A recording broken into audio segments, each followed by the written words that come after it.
J'étais encore un enfant quand mon père décida de fermer les yeux. Il allait quitter une femme et un fils sans attendre d'être vieux. Ignorant tout de l'art de mourir, je voyais en mon père une machine à dormir. Hélas, une nuit, ce grand monsieur s'éteignit.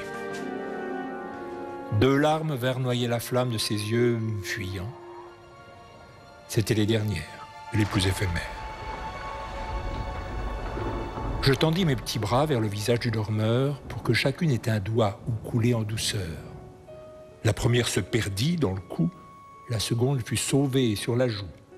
Et moi, heureux dans ma tristesse, j'étais là, avec en équilibre sur un ongle la larme de mon papa. Légère, je la portais à mes yeux. Je plongeai dedans et vis l'invisible qui ne laissait aucun doute à travers la petite goutte. Il y avait près du lit un fantôme. Mon père, à coup sûr, vu la couture du suaire. Aussitôt je me tus, car de mon silence dépendait sa présence. Je m'éloignai discrètement du corps, jonglant d'un doigt avec la larme du mort. Son fantôme me suivit comme mon ombre, jusque sous la lumière de la lune. Là, à la fenêtre, là où il ne fallait pas être, je voulus prouver que reprendre n'est pas voler en rendant à l'esprit sa larme d'eau de vie.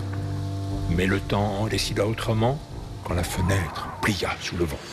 La tempête faucha la goutte, scalpant presque le doigt et traîna dans son gouffre le fantôme de papa.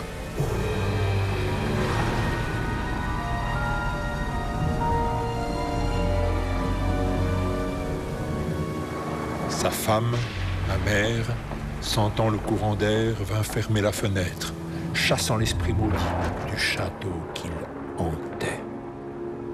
Elle pointa du doigt la goutte tombée du mien et la prit pour de la pluie.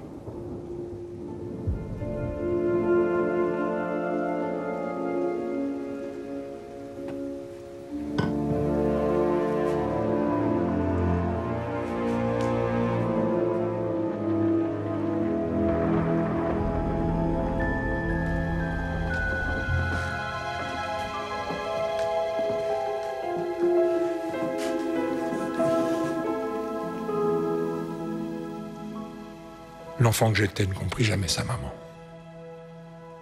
Et même si aujourd'hui je suis vieux, je sais que quand il pleut dans ma paume, il pleut des larmes de fantôme.